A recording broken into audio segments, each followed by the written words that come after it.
Muy buenas tardes, hermanos salvadoreños. Estamos llegando con el noticiero Ecos TV, no sin antes comenzar con el editorial de la tarde. Es importante pedirle unas disculpas que vamos unos 5 minutos tarde debido a que tuve un pequeño traspiés con relación allí al tema de la comunicación. El noticiero Ecos TV le da ahora un editorial sobre la nueva ley de amnistía que pretenden crear.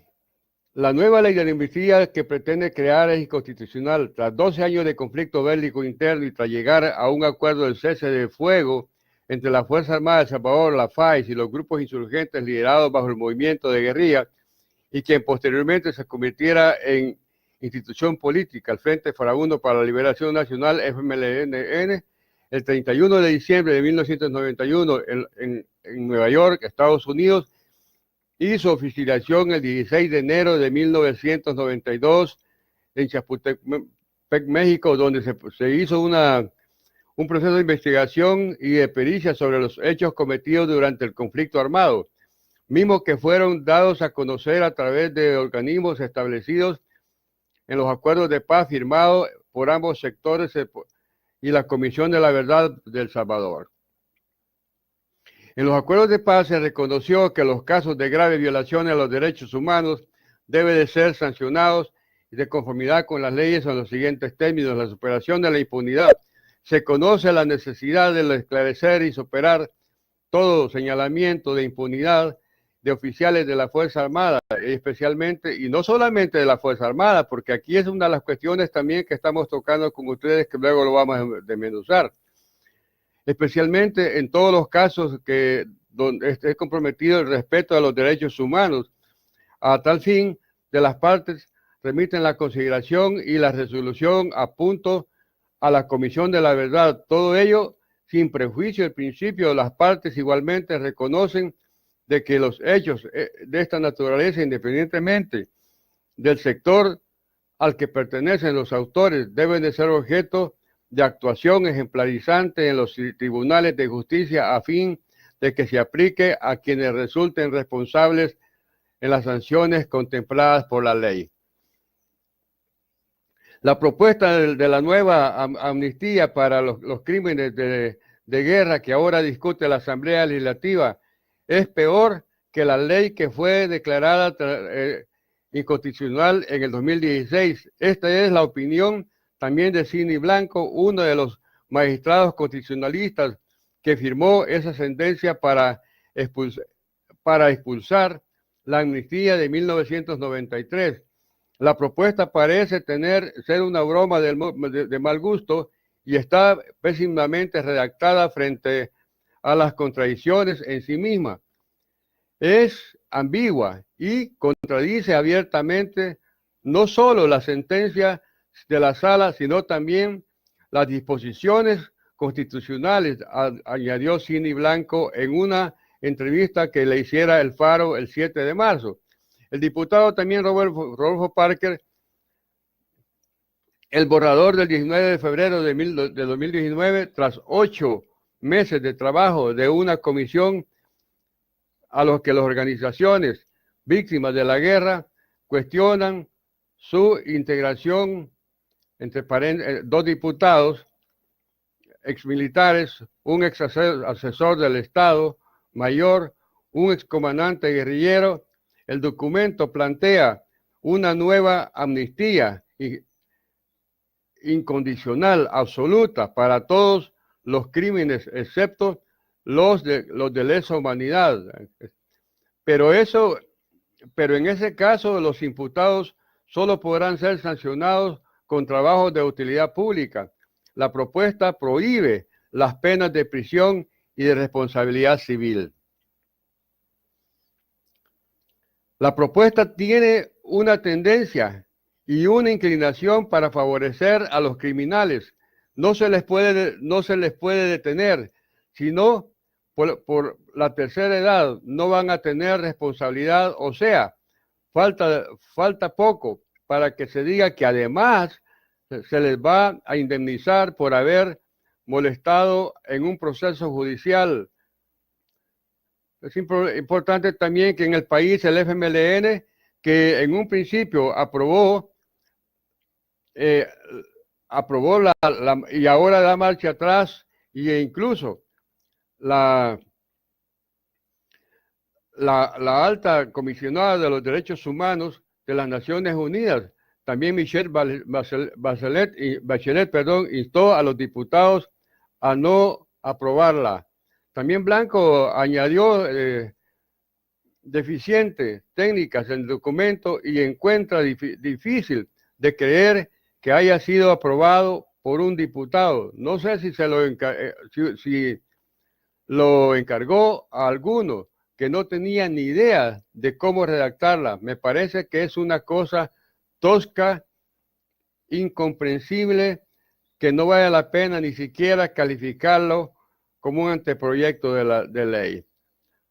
Las heridas de la guerra son bien importantes en el país porque en la guerra el FMLN también la ha traído con el tema del mozote.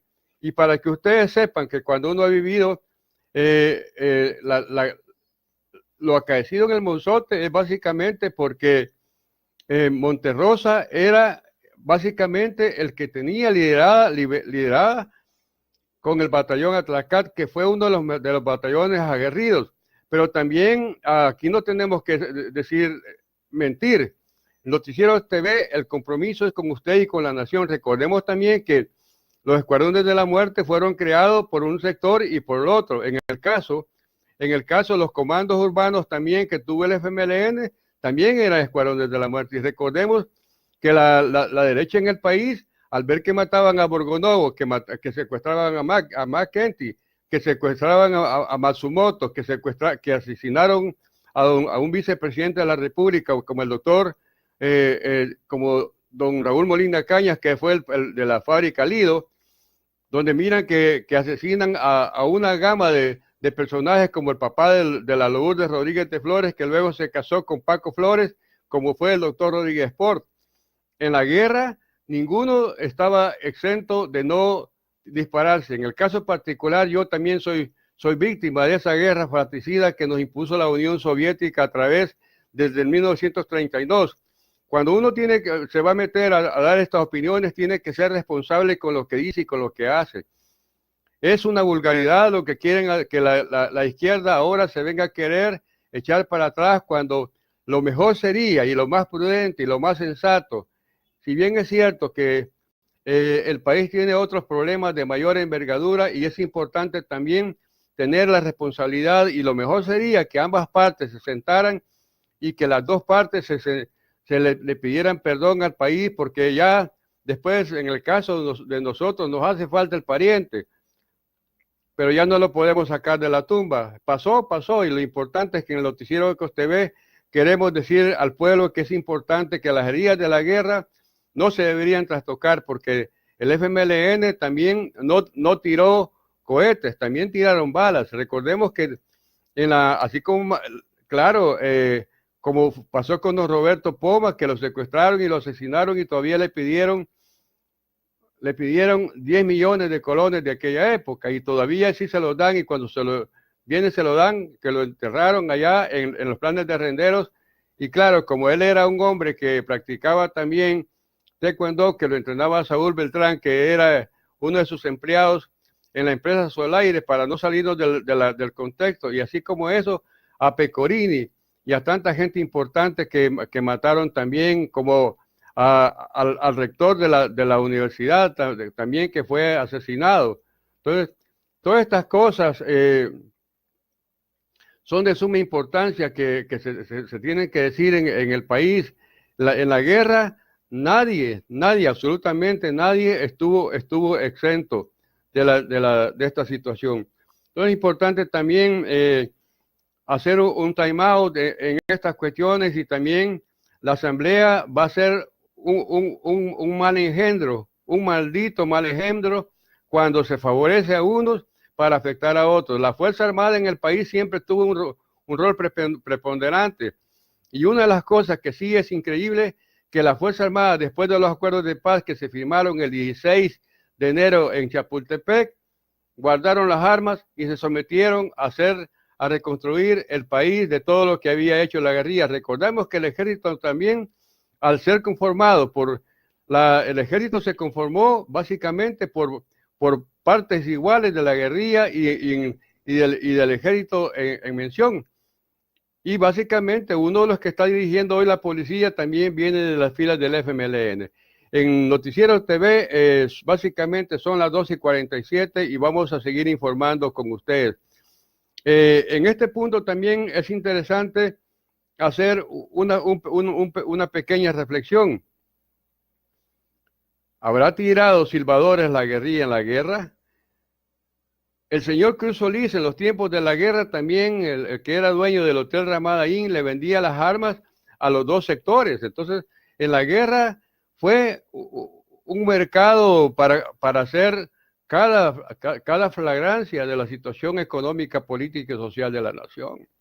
Es importante que nosotros tenemos que trascender. Nosotros lo hemos venido diciendo acá, que la patria urge salir en otra faceta. El país está destruido. Hoy ya llevamos, si en la guerra tuvimos 70,000 muertos, hoy llevamos 90,000 muertos. Cada día hay más muertos y inclusive la cantidad de muertos de este año ya supera la del año pasado. Entonces tenemos una guerra fratricida que no para, pues entonces es importante tener este compromiso con ustedes. También lo que dijo Roberto Parker, el diputado Parker también lo vamos a decir acá, porque de esa manera queremos cerrar el editorial, pero dejando una reflexión. Hay un compromiso con la sociedad y debemos de cerrar el capítulo. Yo creo que como salvadoreños tenemos que encontrar el camino de la verdad hacia el desarrollo del país, sino cuándo vamos a comenzar con la nación a sacarla adelante. Según lo que ha dicho Parker, esto es bien importante también que